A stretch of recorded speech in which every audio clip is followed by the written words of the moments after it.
ಈಗ ದೂರ ಸೂತ್ರದ ಬಗ್ಗೆ ಅಪ್ಲಿಕೇಶನ್ ಲೆವೆಲ್ ಕ್ವಶನ್ ಹೆಂಗೆ ಕೇಳ್ತಾನೆ ಅನ್ನೋದಕ್ಕೆ ಇಲ್ಲೊಂದು ಉದಾಹರಣೆ ಇದೆ ನೋಡಿ. ತ್ರಿಭುಜ ಎ ಬಿ ಸಿಯ ಮೂರು ಶೃಂಗಗಳ ನಿರ್ದೇಶಾಂಕಗಳು ಕ್ರಮವಾಗಿ 7, 2, 9, 10, 1, 4 ಆಗಿವೆ. ಹಾಗೂ ಇ ಮತ್ತು ಎಫ್ಗಳು ಕ್ರಮವಾಗಿ ಎ ಬಿ ಮತ್ತು ಎ ಸಿಗಳ ಮಧ್ಯಬಿಂದುಗಳಾದರೆ ಇ ಎಫ್ ಅರ್ಧ ಬಿ ಸಿ ಎಂದು ದೂರ ಸೂತ್ರದ ಸಹಾಯದಿಂದ ಸಾಧಿಸಿ. ಸ್ಪಷ್ಟವಾಗಿ ಕೊಟ್ಬಿಟ್ಟ, ದೂರ ಸೂತ್ರದ ಸಹಾಯದಿಂದ ಸಾಧಿಸಿ ಅಂತ. ಫಸ್ಟು ಚಿತ್ರ ಹಾಕ್ಕೋಬೇಕು. ಚಿತ್ರ ಹಾಕ್ಕೊಂಡ್ರದ್ದು ನಿಮ್ಗೇನು ಗೊತ್ತಾಗಲ್ಲ. ಸೊ ತ್ರಿಭುಜ ಎ ಬಿ ಸಿ ಅಲ್ವ ಹೇಳಿರೋದು. ಸೊ ಒಂದು ತ್ರಿಭುಜ ಇದೆ, ತ್ರಿಭುಜ ಎ ಬಿ ಸಿ. ಇ ಎಫ್ಗಳು ಎ ಬಿ ಮತ್ತು ಎ ಸಿಗಳ ಮಧ್ಯಬಿಂದುಗಳು.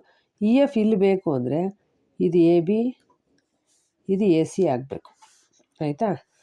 ಸೊ ಎ ಬಿಯ ಮಧ್ಯಬಿಂದು ಇದಿದ್ದರೆ ಇದು ಇ, ಎ ಸಿಯ ಮಧ್ಯಬಿಂದು ಎಫ್ ಅಂತ ಇಟ್ಕೊಳ್ಳಿ. ಇಷ್ಟು ತ್ರಿಭುಜದ ರಚನೆ ಆಯಿತು. ನೆಕ್ಸ್ಟ್ ಹೇಳ್ತಾನೆ ಇ ಎಫ್ ಅರ್ಧ ಬಿ ಸಿ ಎಂದು ಸಾಧಿಸಿ. ಇ ಎಫ್ ಬಿ ಸಿ ಅರ್ಧ ಇದೆ ಅಂತ ಸಾಧಿಸಿ. ಇದು ಯಾವ್ದು ಹೇಳಿ? ಮಧ್ಯಬಿಂದು ಪ್ರಮೇಯ. ನೈನ್ತಲ್ಲಿದೆ. ನೈನ್ತೇನಿರುತ್ತೆ, ತ್ರಿಭುಜದ ಯಾವುದೇ ಎರಡು ಬಾಹುಗಳ ಮಧ್ಯಬಿಂದುಗಳನ್ನು ಸೇರಿಸುವ ರೇಖಾಖಂಡವು ಮೂರನೇ ಬಾಹುವಿಗೆ ಸಮಾಂತರವಾಗಿಯೂ ಮತ್ತು ಅದರ ಅರ್ಧದಷ್ಟಿಯೂ ಇರುತ್ತದೆ ಅಂತ ಒಂದು ಪ್ರಮೇಯ. ಅದನ್ನು ಈಗ ದೂರ ಸೂತ್ರ ಬಳಸ್ಕೊಂಡು ಸಾಧಿಸಿ ಅಂತ ಹೇಳ್ತಾನೆ. ಸುಲಭ. ಈಗ ಎದು ಗೊತ್ತು ನಮಗೆ, ನಿರ್ದೇಶಾಂಕ 7, 2. ಬಿನ ನಿರ್ದೇಶಾಂಕ 9, 10, 9, 10. ಸಿನ ನಿರ್ದೇಶಾಂಕ 1, 4. ಇದನ್ನು ಕೊಟ್ಟಿದ್ದಾನೆ. ಈಗ ದೂರ ಸೂತ್ರ ಬಳಸ್ಕೊಂಡು ಇ ಎಫ್ ಅರ್ಧ ಬಿ ಸಿ ಅನ್ನೋದರಲ್ಲಿ ಬಿ ಸಿ ನಾವು ಕಂಡುಹಿಡಿಬೋದು ದೂರ ಸೂತ್ರ ಬಳಸ್ಕೊಂಡು. ಬಿದು ನಿರ್ದೇಶಾಂಕ ಗೊತ್ತು, ಸಿದು ನಿರ್ದೇಶಾಂಕ ಗೊತ್ತು. ಅಲ್ಲಿಗೆ ನಮಗೆ ಇ ಎಫ್, ಅದಕ್ಕೆ ಇ ಮತ್ತು ಎಫ್ನ ನಿರ್ದೇಶಾಂಕ ಗೊತ್ತಿಲ್ಲ. ಅದನ್ನು ಫಸ್ಟ್ ಕಂಡುಹಿಡ್ಕೋಬೇಕು. ಅದಕ್ಕೆ 3 ಮಾರ್ಕ್ಸ್ ಇರೋದು. ಇ ಮತ್ತು ಎಫ್ ಹೆಂಗೆ ಕಂಡುಹಿಡ್ಕೊತೀರಾ ನೋಡಿ, ಒಂದು ಕ್ಲೂ ಕೊಡ್ತಾನೆ. E A ಬಿಯ Madhyabindu, F A ಸಿಯ ಮಧ್ಯಬಿಂದು. ಸೊ ಎ ಬಿಯ ಮಧ್ಯಬಿಂದು, ಎ ಸಿಯ ಮಧ್ಯಬಿಂದು ಅಂದರೆ ಏನಾಯ್ತಿದು? ಭಾಗ ಪ್ರಮಾಣ ಸೂತ್ರ ಬಂತು. ಅಂದರೆ ಎ ಬಿ ರೇಖೆಯನ್ನು ಈ ಬಿಂದು ಭಾಗಿಸಿದೆ. ಯಾವ ಪ್ರಮಾಣದಲ್ಲಿ? 1:1. ಯಾಕೆಂದರೆ ಅದು ಮಧ್ಯಬಿಂದು ಆಗಿದೆ ಅಲ್ವಾ. ಸೊ ಭಾಗ ಪ್ರಮಾಣ ಸೂತ್ರ ಮಧ್ಯಬಿಂದು ಆಗಿದ್ದರೆ ಭಾಗ ಪ್ರಮಾಣ ಸೂತ್ರ ಏನಾಗುತ್ತೆ? x2 + x1/2 y2 + y1/2. ಯಾಕೆ ಇದು ಹಿಂಗಾಗುತ್ತೆ ಸೂತ್ರ ಅಂತಂದರೆ m1 m2 ಇಲ್ಲೇನಾಗಿರುತ್ತೆ? ಮಧ್ಯಬಿಂದು ಆದಾಗ m1 m2 = 1:1 ಆಗಿರುತ್ತೆ, ಸಮಭಾಗ ಆಗಿರುತ್ತೆ ಅಲ್ವಾ. ಹಾಗಾಗಿ ಇಲ್ಲಿ m1 1, m2 1. m1x2 + m2x1 / m1 m2. m1 + m2 ಅಲ್ವಾ ಸೂತ್ರ. ಸೊ ಇಲ್ಲೂ 1, ಇಲ್ಲೂ 1. m1 + m2 ಅಂದಾಗ 1 + 1 2. ಸೊ ಹಾಗಾಗಿ ಜನರಲ್ಲಾಗಿ ಮಧ್ಯಬಿಂದುವಿನ ಸೂತ್ರ ಇದಾಯಿತು, ಆಯಿತಾ. ಈಗ ಒಂದು ವೇಳೆ ನಿಮ್ಗೆ ಗೊತ್ತಾಗಲಿಲ್ಲ ಅಂದ್ಕೊಳ್ಳಿ, ಅನುಪಾತ 1:1 ಅಂತ ತಗೊಂಡು ಮಾಮೂಲಿ ಸೂತ್ರ ಹಾಕ್ಕೊಂಡು ಲೆಕ್ಕ ಮಾಡಿದ್ರೆ ನಿಮ್ಗೆ ಕರೆಕ್ಟಾಗಿ ಬರುತ್ತೆ. ಸರಿ, ಈಗ ನಾನು ಮಧ್ಯಬಿಂದು ಸೂತ್ರ ಬಳಸ್ತೀನಿ. ಈಗ ನಾನು ಈನ ನಿರ್ದೇಶಾಂಕಗಳು ಬೇಕು. So E of x, y ಇದು ಬೇಕು ನನಗೆ. = x1 + x2 / 2, y1 + y2 / 2. ಈ ಸಂದರ್ಭಕ್ಕೆ ನಾನು ಯಾವುದ್ರದ್ದು ತೊಗೊತಾರೆ ನಿರ್ದೇಶಾಂಕಗಳು? ಎ ಮತ್ತು ಬಿದು. 7, 2, 9, 10. ಸೊ 7, 2 x1 y1 ಅಂತ ತೊಗೊತೀನಿ. x2 y2 ಆಗಿ 9, 10 ಅಂತ ತೊಗೊತಾ ಇದ್ದೀನಿ, ಆಯಿತಾ. ಸೊ ಈಗೇನಾಗುತ್ತೆ? ಸೊ x1 ಅನ್ನೋದಿಲ್ಲಿ 7 ಆಯಿತು, x2 9. So 7 + 9/2, y1 2, y2 10. 2 + 10, y1 + y2 / 2. So this = 16/2. ಇವೆರಡನ್ನು ಕೂಡಿದ್ರೆ 16 ಬಂತು. ಇದೆರಡು ಕೂಡಿದ್ರೆ 12/2. ಸೊ ದಿಸ್ = 2 1 2 8 ಹೋಗುತ್ತೆ. ಇದು 2 1 2 6 ಹೋಗುತ್ತೆ. ಸೊ 8, 6 ಅನ್ನೋದು ಈನ ನಿರ್ದೇಶಾಂಕ ಆಯಿತು. ಯಾವುದು? ಈ ಬಿಂದುವಿನ ನಿರ್ದೇಶಾಂಕ ಆಯಿತು.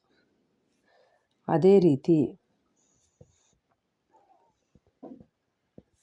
ರೀತಿ ಎಫ್ ಬಿಂದುದು ಕಂಡುಹಿಡಿಬೋದು. ಇಲ್ಲೇನಾಗುತ್ತೆ 7,2 1,4 ತೊಗೊತೀವಿ.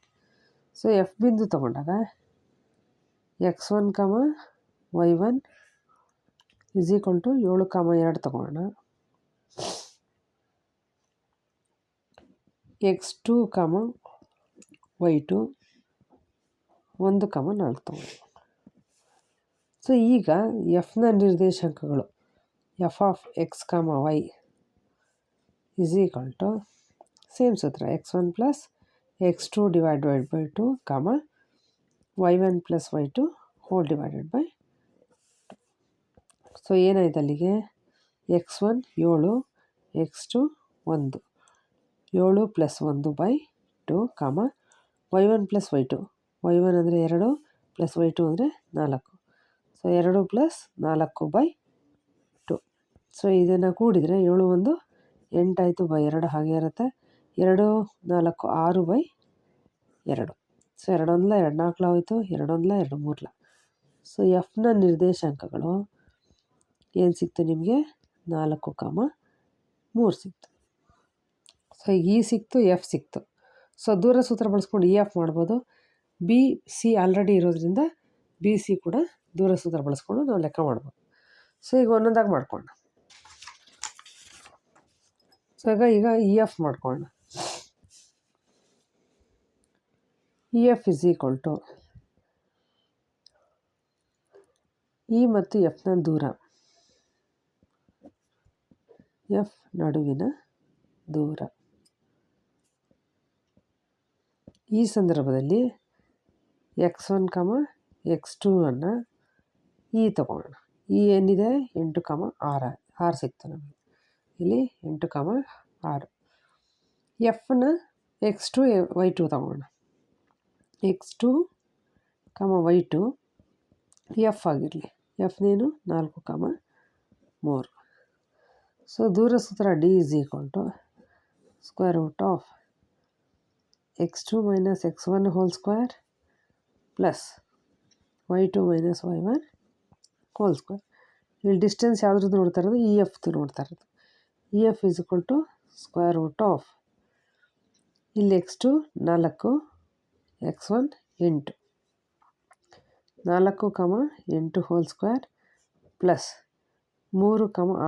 y2 - y1 3, 6² ಸೊ ಇದನ್ನು ಬಿಡಿಸಿದ್ರೆ ನೋಡಿ, 4 8 ಹೋದರೆ 4, -4 ² + 3, 6 -3²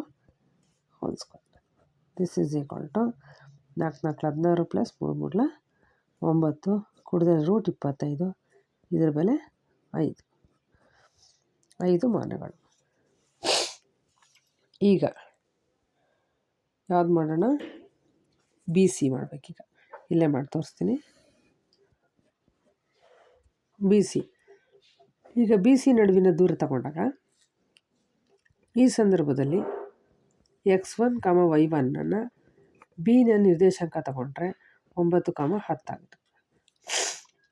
x2, y2 ಆಗಿ ಸಿನ ನಿರ್ದೇಶಾಂಕ 1, 4 ತಗೋಣ. ಸೊ ಈಗ distance D = x2 - x1 ² + y2 - y1 ² so this = ಇಲ್ಲಿ ಬಿ ಸಿ ನಾವು ನೋಡ್ತಾ ಇರೋದು distance x2 1, x1 9, 1 - 9 ² + y2 4, y1 10, 4 - 10 ² this = ಇದು -8² ಆಯಿತು. 9ರಲ್ಲಿ 1 ಹೋದರೆ 8, ದೊಡ್ಡ ಸಂಖ್ಯೆ ಮೈನಸ್ಸು, ಹಾಗಾಗಿ ಉತ್ತರ ಮೈನಸ್. ಪ್ಲಸ್ ಇಲ್ಲೂ ಕೂಡ ಅದೇ ರೀತಿ -6² ಆಯಿತು. ಸೊ 8 8 64 ಪ್ಲಸ್ ಇದೆಷ್ಟಾಯಿತು 6 36. ಸೊ ಕೂಡಿದರೆ √6 4 10, 9 3 6 100 ಆಯಿತು. ಸೊ ದಿಸ್ = 10 ಮಾನಗಳಾಯಿತು. ಈಗ ನೋಡಿ, ಬಿ ಸಿ ಎಷ್ಟು 5 ಬಂತು, ಬಿ ಸಿ 10 ಬಂತು, ಇ ಎಫ್ 5 ಬಂತು. ದೇರ್ಫೋರ್ ಇ ಎಫ್ = ಅರ್ಧ ಬಿ ಸಿ. ಅರ್ಥ ಆಯ್ತಾ? EF 5 ಅರ್ಧ ಬಿ ಸಿ ತಾನೇ, ಇದು ಅರ್ಧ 10, 10ರ ಅರ್ಧ 5. ಇದು ನಿಮಗೆ ತೋರ್ಸೋಕ್ಕಷ್ಟೇ, ನೀವು ಇಷ್ಟು ಬರೋದಾಯಿತು. Therefore EF = 5, B C = 10. Therefore EF = ಅರ್ಧ ಬಿ ಸಿ ಅಂತ ಬರೆದ್ರೆ ಫುಲ್ ಮಾರ್ಕ್ಸ್ ಕೊಡ್ತಾರೆ. ಇದು ನಿಮ್ಗೆ ಅರ್ಥ ಆಗಲಿ ಅಂತ ಹಾಕಿದಿಷ್ಟು. ಈ ಥರ ಮಾಡಬೇಕು. ಇದು 3 ಮಾರ್ಕ್ಸ್ ಇರುತ್ತೆ. ಸೊ ಇದರಲ್ಲಿ ಚಿತ್ರಕ್ಕೆ ಅರ್ಧ ಮಾರ್ಕ್ಸು, ಈ ಸೂತ್ರಕ್ಕೆ ಅರ್ಧ ಮಾರ್ಕ್ಸು, ಅರ್ಧ ಒಂದು ಅರ್ಧ, ಹೆಚ್ಚು ಕಮ್ಮಿ 3 ಮಾರ್ಕ್ಸ್ ಹಿಂಗೆ ಡಿವೈಡ್ ಮಾಡ್ತಾರೆ.